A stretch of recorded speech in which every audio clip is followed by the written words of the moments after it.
Hello friends, आशा channel पर आप सभी लोगों का बहुत स्वागत है। आज मैं आप सबके लिए बहुत बढ़िया एक पराठे की रेसिपी लेके आई हूँ, जिसे आप टिफ़िन में भी ले जा सकते हैं। ये टिफ़िन के लिए परफेक्ट रेसिपी है। इसके लिए हमें चाहिए गेहूं का आटा, आप मैदा भी ले सकते हैं। और आटे को दही के साथ में आप गूँथ लीजिए, आप पानी के साथ भी गूँथ सकते हैं। और इसको रेस्ट करने के लिए 15 मिनट के लिए रख दीजिए। और साथ में ले लीजिए मूली।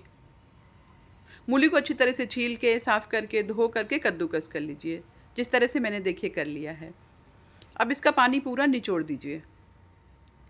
मूली में जो पानी होता है ना, उसको अच्छी तरह से निचोड़ देना चाहिए। ये पराठे बिल्कुल नई तरह से हैं।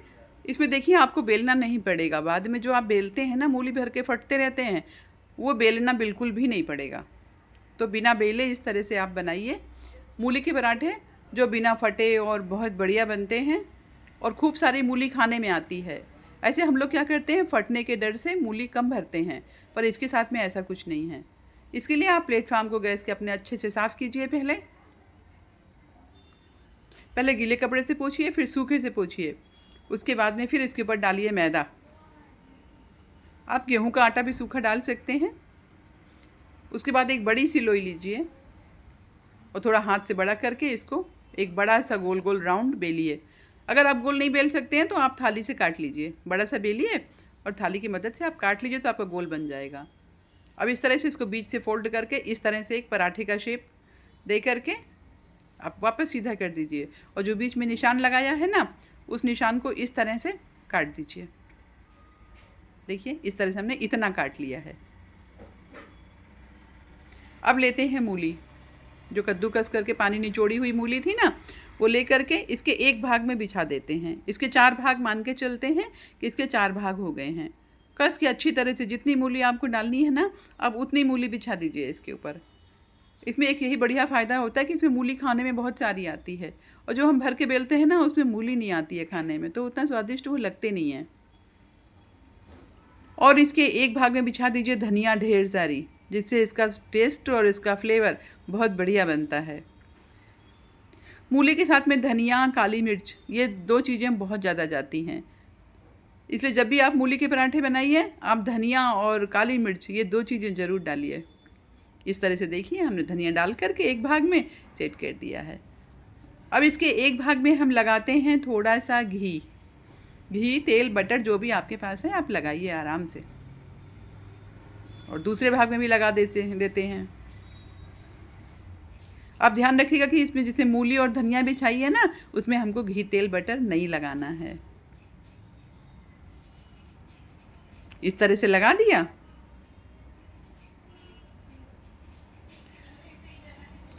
लगाने के बाद में अब इसके एक भाग में बिछा देते हैं अजवाइन। अजवाइन बहुत ज़रूरी होती है। मूली के पराठे में अजवाइन का बहुत बड़ा रोल होता है। और दूसरे भाग में बिछा देते हैं काली मिर्च का पाउडर।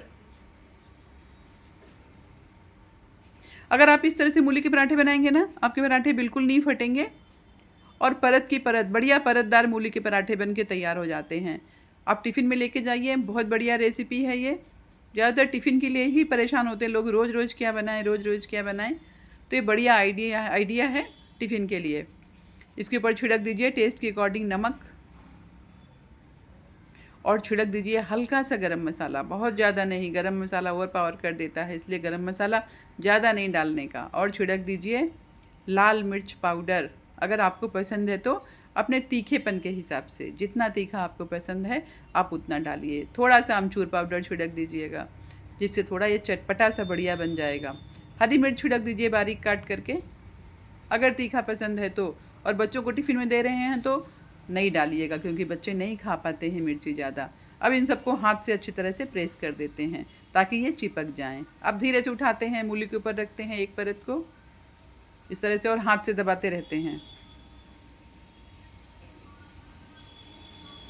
फिर इसको आहिस्ता से उठाएंगे और इसके दूसरे भाग पे इसको रख देंगे इस तरह से। इस तरह देखिए, इस तरह बिना बेले हुए आपका बिल्कुल पराठे के साइज़ का पराठा, बिना बेले बढ़िया सा परतदार मूली का पराठा तैयार हो जाता है बन करके। आप ज़रूर बनाइएगा एक बार इस तरह से और देखिएगा कि घर में सबको बहुत पसंद आएगा, आपको खुद को भी अच्छा लगेगा खाने में, क्योंकि उसमें परतें हैं, ढेर सारी मूली आती है मुँह में, ढेर सारा धनिया आता है। और जो हम भर के बनाते हैं ना, उसमें थोड़ी गड़बड़ हो जाती है, इतना स्वादिष्ट तो वो नहीं बनता है। मैंने वो भी बना के देखा है और ये भी देखा है, मुझे ये वाले ज़्यादा पसंद आए। जब मुझे बहुत पसंद आए तो मुझे लगा मैं आप लोगों के साथ में ये रेसिपी शेयर कर देती हूँ। और मेरी रिक्वेस्ट है कि आप भी लोगों के साथ में इसको शेयर कीजिएगा, क्योंकि सबको इसका फ़ायदा मिले। क्योंकि मूली के पराठे बनाने के लिए थोड़ा सबको दिक्कत होती है, सब लोग सोचते हैं कि नहीं ये फट रहे हैं, ये हो रहे हैं, वो हो रहे हैं। तो ये बढ़िया सा तरीका है, आप ज़रूर शेयर कीजिएगा अपने फ्रेंड सर्कल में, अपने रिलेटिव्स को, क्योंकि बहुत बढ़िया रेसिपी है ये। मूली के पराठे सभी लोग बनाते खाते हैं, पर थोड़ा दिक्कत होती है तो कई लोग परेशान होते हैं, नए लोग बिगिनर्स को दिक्कत होती है। तो इस तरह से इसको उलटते पलटते हुए घी तेल बटर जो आपको पसंद है आप लगाते हुए इसको सेंक लीजिए। और हाँ, एक तरीका और है, आप इसको रूखा भी सेंक सकते हैं, खूब दबा दबा करके मीडियम टू सिम फ्लेम करते हुए गैस की इसको आप ऐसे सेंक लीजिए कस के अच्छी तरह से। उसके बाद में आप इसके ऊपर बटर या घी लगा के खाइए, वो तो और भी ज़्यादा स्वादिष्ट लगता है, उसमें एक फ़र्स्ट क्लास सौंधापन रहता है। और नहीं तो ये नॉर्मल तरीका है पराठे सेकने का, जैसे मूली के पराठे नॉर्मल सेके जाते हैं उस तरह से आप इसको सेक लीजिए। पर अगर आप रोटी की तरह इसको सेकेंगे और बाद में घी बटर लगाएंगे ना, तो वो बहुत बढ़िया रहता है। इस तरह से आप ऑयल घी तेल बटर जो भी लगाना चाहते हैं लगाते हुए, ब्रश करते हुए, इसके ऊपर तेल ब्रश करते हुए, ऑयल ब्रश करते हुए आप सेक लीजिए इसको। और मुझे कमेंट्स करके ज़रूर बताइएगा कि आपने बनाया और खाने में ये कैसे लगे आपको। मुझे उम्मीद है कि आप लोग ज़रूर मुझे बताएंगे। और अगर आपको पसंद आए हों तो मेरे चैनल को प्लीज़ लाइक शेयर सब्सक्राइब भी कर दीजिएगा। इस तरह से इसको अलटते पलटते हुए, पलटने के टाइम सावधानी रखिएगा, नहीं तो ये निकल जाता है। अच्छी तरह से किनारे चिपकाएंगे तो भी। अब आइए इसकी प्लेटिंग कर लेते हैं।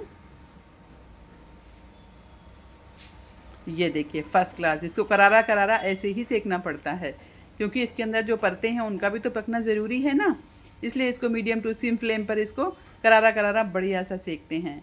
और इसको सर्व कीजिए बढ़िया अचार के साथ में या जो आपको पसंद हो उसके साथ में। तो चलिए, थैंक यू, बाय बाय।